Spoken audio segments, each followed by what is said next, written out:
네, 안녕하세요. 박태현입니다. 이렇게 여러분들 만나 뵙게 돼서 정말 반갑고요. 여러분들의 이 시간이 정말 소중한 시간이 될 수 있도록 최선의 노력을 다하겠습니다. 먼저 제가 좋아하는 동물 하나 소개해드리고 시작하겠습니다. 저는 이 동물을 아주 좋아합니다. 상어죠. 네. 혹시 상어를 좋아하시는 분 계시나요? 네, 손 한번 들어봐 주시죠. 네, 몇 분 안 계시네요. 네. 사실 뭐 상어를 좋아하기가 쉽지가 않죠. 무슨 애완동물도 아니고. 네. 그런데 저는 상어를 굉장히 좋아합니다. 제가 상어를 좋아하는 이유는 이 상어가 가지고 있는 아주 독특한 특징 때문에 그렇습니다. 상어는 항상 움직입니다. 네, 잠시도 쉬질 않아요. 심지어는 자면서도 움직입니다. 상어는 왜 이렇게 움직이는 것일까? 쉬지 않고. 네. 물고기에 대한 약간의 이해가 필요한데요. 물고기는 아가미라는 걸 가지고 있어요. 아가미를 이렇게 움직여가면서 물을 몸속으로 투하시키고 물속에 녹아있는 공기를 마시는 겁니다. 그러면서 숨을 쉴 수가 있게 돼요. 그런데 상어는 아가미를 가지고 있긴 한데 아가미를 스스로 컨트롤할 수 있는 능력을 가지고 있지를 못해요. 그래서 상어가 사용하는 방식은 강제 투하 방식입니다. 몸을 움직여서 물을 몸속으로 받아들이는 거예요. 여러분, 상어가 움직이지 않으면 어떤 일이 일어나겠습니까? 숨을 쉴 수가 없어요.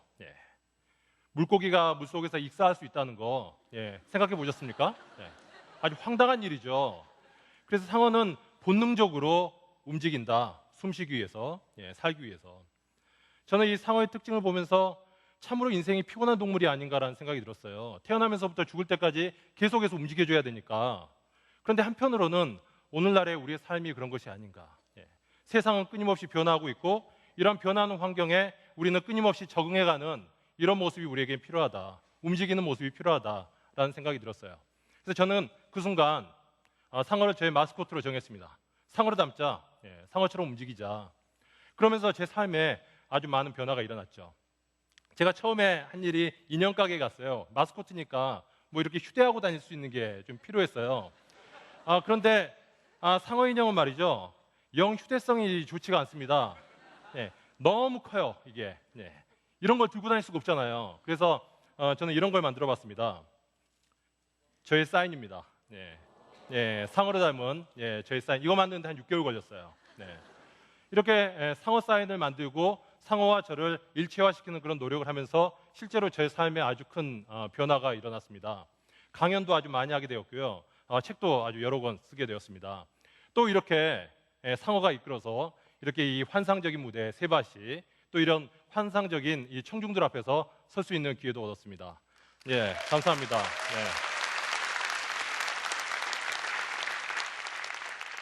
상어 박태현입니다. 제가 오늘 여러분과 함께 공유하고 싶은 주제는요. 머리에 피도 마르지 않는 분들이라는 주제예요. 말이 좀 앞뒤가 안 맞는다는 느낌 안 드십니까? 어떻게 쓰는 게 정확한 표현일까요? 머리에 피도 마르지 않는 놈들이죠. 머리에 피도 마르지 않는 놈들이 뭘 한다고 그래? 뭐 이런 식이잖아요. 그런데 저는 머리에 피도 마르지 않는 분들이다라고 표현을 해야 된다고 생각하고요. 또 그래야 된다고 생각합니다. 제가 지금부터 그 이유를 말씀을 드리겠습니다. 옛말에 이런 얘기가 있어요. 어른들의 말씀을 들으면 자다가도 떡이 생긴다. 어른들의 말씀을 들으면 자다가도 떡이 생긴다. 여러분 어떻게 생각하십니까? 이 말에 동의하십니까? 동의하시는 분 손을 한번 들어봐 주세요. 절반가량 손을 들어주셨어요. 자, 여기는 세 사람이 있습니다. 이 세 사람은 세상을 바꾼 사람들이다. 이런 공통점을 가지고 있어요. 첫 번째 마이크로소프트의 빌 게이츠죠. 빌 게이츠가 실제로 CEO였을 때의 모습입니다. 너무 어리죠, 그죠? 애가 그냥 회사를 경영하고 있다는 그런 느낌이 들어요. 빌 게이츠는 대학교를 중퇴하고 마이크로소프트를 만들어서 오늘날의 퍼스널 컴퓨터의 세상을 연 사람이죠. 다음에 애플의 스티브 잡스입니다. 이 사람은 역시 학교를 중퇴했어요. 대학교 1학년 다니다가 뭐 집에 돈이 없어서였다고 하는데 대학교를 중퇴하고 애플이라는 회사를 만들어서 매킨토시라는 것을 만들었고 그리고 근래에는 뭐 아이로 시작하는 각종 상품과 서비스로 세상을 바꾼 사람이에요. 세 번째는 페이스북의 마크 주커버그입니다. 이 사람 역시 대학교를 중퇴를 했어요. 그런 거 보면 뭔가 세상을 변화시킬 뜻이 있다면 학교를 다녀서는 안 될 것 같은 그런 생각이 들죠, 살짝. 예. 어쨌든 대학교를 중퇴하고 페이스북이라는 회사를 만들어서 오늘날의 소셜 네트워크, SNS, 세상을 만든 사람입니다. 이 세 사람은 세상을 바꾼 사람들이고 그것도 아주 어린 나이에 세상을 바꾼 사람들이에요. 우리말로 따지면 머리에 이 피도 마르지 않을 나이에 세상을 바꾼 사람들이라는 겁니다. 요즘 세상은 누가 변화시켜가고 있는가? 예전보다요, 나이 든 사람보다 요새는 이 젊은 사람들, 특히 어린 사람들이 세상을 변화시켜가고 있다는 것을 우리는 인정을 해야 되지 않은가라는 생각이 듭니다. 이런 상황에서 우리는 누구의 말을 들어야 되는가라는 것이죠. 제가 얼마 전에 운전을 하고 가다가요, 라디오에서 흘러나오는 아주 기가 막힌 노래를 듣게 되었습니다. 여러분도 다 아시는 노래일 거예요. 그 노래는 너무나도 쇼킹했어요. 어쩌면 이렇게 노래 가사 하나하나가 이 세상을 이렇게 완벽하게 설명을 하고 있는가? 이 세상을. 그 노래는 여러분도 잘 아시는 가수, 이 사람들이 부른 노래입니다. DJ DOC죠. DJ DOC. 그리고 그 노래는 DJ DOC의 4집 앨범에 수록되어 있는 DOC와 추물이라는 노래예요. 다 아시죠? 가사 한번 생각해 보세요. 오늘날의 현실입니다. 저는 이 노래가 도대체 언제 나왔는가 굉장히 궁금해졌어요. 그래서 조사를 해봤더니 지금으로부터 15년 전입니다. 지금으로부터 5년 전 1997년도에 만들어진 노래예요. 1997년도. 1997년도에 만들어진 노래가 오늘날의 현실을 설명을 하고 있다. 생각해 보시기 바랍니다. 자, 지금부터 이 노래를 같이 한번 잠깐 들어보도록 하겠습니다. 노래를 아시는 분들은 따라서 불러주셔도 좋겠습니다. 같이 들어보시죠. 1997년입니다.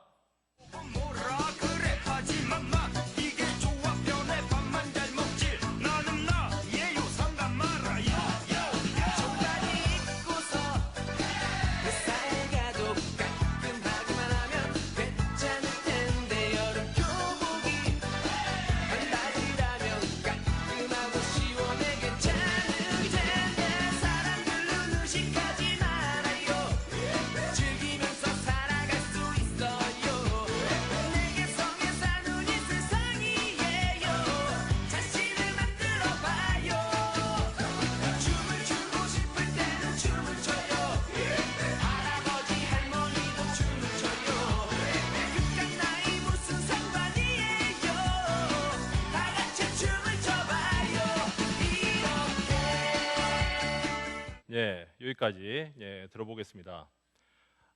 영상이 굉장히 올드하죠, 그죠? 1997년도에 만들어진 영상이니까 어쩔 수가 없습니다. 그러나 이 노래 가사는 그렇지가 않아요. 하나하나 따져보도록 하겠습니다. 먼저 청바지 입고서 회사에 가도 깔끔하기만 하면 괜찮을 텐데, 자, 여러분 어떻습니까? 요새 뭐 청바지 입고 다니는 회사들 많잖아요, 그죠? 청바지 입고 회사에 간다고 해서 뭐 문제될 거 없습니다.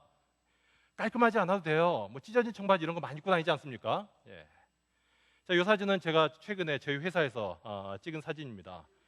여름철에 찍은, 올여름이 얼마나 더웠습니까? 반바지를 입고 다녔어요. 아무 문제가 없습니다. 아무 문제가 없어요. 청바지를 넘어서 이제 반바지가 등장하는 그런 시대다라는 것이죠. 그런데 1997년도에는 어땠을까요? 그때 직장생활 해보신 분들 잘 아시겠지만은 그때는 정장에 넥타이에 뭐 이런 모습이었어요. 그죠? 그게 지극히 당연한 모습이었고, 청바지는 회사에 놀러 가는 것도 아니고 이게 말이 안 되는 얘기였습니다. 그러나 우리 사회는 1997년도에 DJ DOC가 했던 이야기를 지금 그대로 따라서 하고 있다라는 것입니다. 자, 또 한번 보죠. 여름 교복이 반바지라면 깔끔하고 시원해 괜찮을 텐데, 제가 혹시나 싶어서 반바지 교복이라는 검색어를 가지고 인터넷에서 검색을 해봤어요. 엄청난 이미지가 나옵니다. 엄청난 20만 건 넘게 이미지가 나오고 있어요. 몇 해 전부터 우리 사회에서 이 반바지 교복을 채택하고 있는 학교가 늘어나고 있다는 거죠. 여러 가지 이점이 있대요. 일단 활동성이 좋답니다. 당연한 얘기죠, 그죠?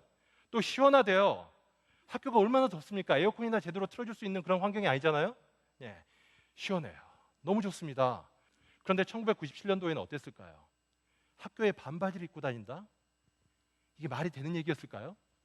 상상도 할 수 없는 얘기였어요. 그런데 우리 사회는 정확하게 15년 전에 DJ DOC가 했던 이야기를 그대로 따라가고 있다. 자, 사람들은 의식하지 말아요.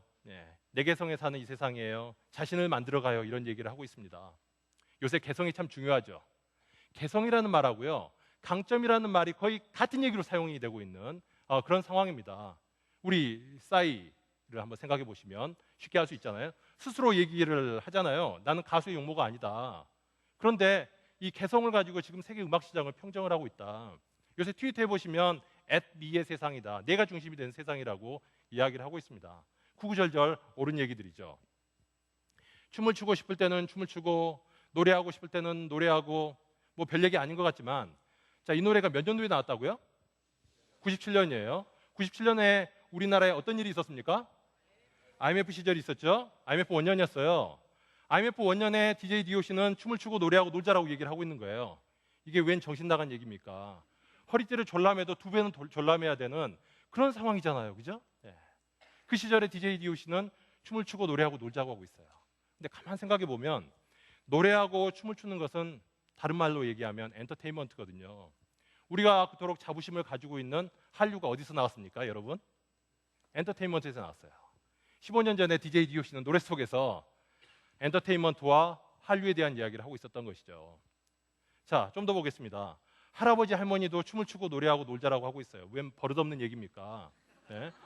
자, 그런데 요즘 우리 사회에서 이 노인 계층들의 이 소외 현상이 갈수록 심각해져 가고 있다는 겁니다. 노인 계층들이 이 사회에서 할 수 있는 일들이 아무것도 없다라는 거예요.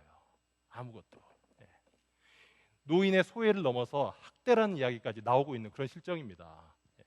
DJ DOC는 1997년도에 젊은 계층과 노인 계층들이 한데 어울려서 사는, 같이 노는 이런 분위기를 이야기하고 있었던 것은 아닐까라는 생각이 들었어요. 여러분, DJ DOC 하면 어떤 이미지가 떠오르십니까? 악동이잖아요, 그죠? 사고뭉치예요. 예나 지금이나 DJ DOC는 여전히 악동의 사고뭉치입니다. 이 악동들이 이야기했던 대로 우리 사회가 변해가고 있다는 겁니다. 제가 잘 아는 경영학과 교수님이 계시는데요. 그 교수님이 이런 말씀을 하시더라고요. 요즘에는 세상의 변화가 너무나도 빨라서 단 한 달 후도 예측하기가 어렵다라는 거예요. 근데 한 달도 아니고요, 일주일도 예측할 수 없을 것 같아요. 너무 빠르잖아요, 요새. 그죠? 근데 DJ DOC는 어떻게 했습니까? 15년이에요.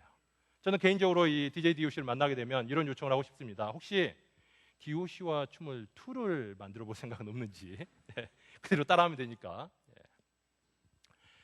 자, 한 이동통신 회사가 있었습니다. 이 회사는요, 아저씨 폰이라는 오명을 가지고 있는 그런 회사였어요. 도대체 이 젊은 계층들이 새롭게 가입을 하지 않는 거예요. 어떻게 하면 이런 젊은 계층들을 신규 고객으로 맞아들일 수 있을까를 고민을 합니다. 그렇게 하다가 이제 획기적인 서비스, 기존의 이 패러다임을 깨는 서비스를 개발합니다. 돈이 또 아주 많이 들어가는 사업이었어요. 그래서 CEO의 결제를 필요로 했던 그런 사업이었습니다. 실무자가 CEO에게 보고를 했어요. 그때 CEO가 이 보고를 들으면서 고개를 절레절레 젓는 겁니다. 그러면서 이렇게 얘기를 하는 거예요. 난 도대체 당신들이 무슨 얘기를 하는지 하나도 못 알아듣겠다. 이 알아듣지도 못하는 서비스에 나보고 사인을 하라는 얘기냐. 이 서비스를 시작도 하기 전에 접어야 되는 그런 위기 상황이었습니다. 그때 실무자가 이렇게 얘기를 합니다.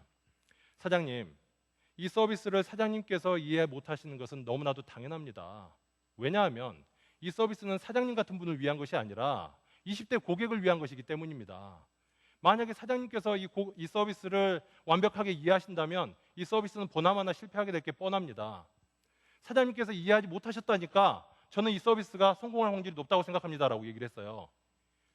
굉장히 도발적인 얘기죠. 모르는 소리 하지 말고 잔말 말고 사인해라 이런 얘기 아니겠습니까? 그죠? 그래서 그때 CEO가 껄껄껄 웃으면서 사인을 해줬다는 얘기예요. 그렇게 해서 탄생한 서비스가 바로 이 서비스입니다. 저는 지금도 이걸 보면 뭔 얘기인지 모르겠어요. 근데 젊은 세대들한테 통했다는 거 아니겠습니까? 당시에 이 서비스가 나오고 신규 고객의 50%를 석권을 했다는 이야기가 있어요. 물론 지금은 없어졌지만. 자, 바로 이것이 새로운 아이디어를 만들어내는 방식입니다. 조직에서요.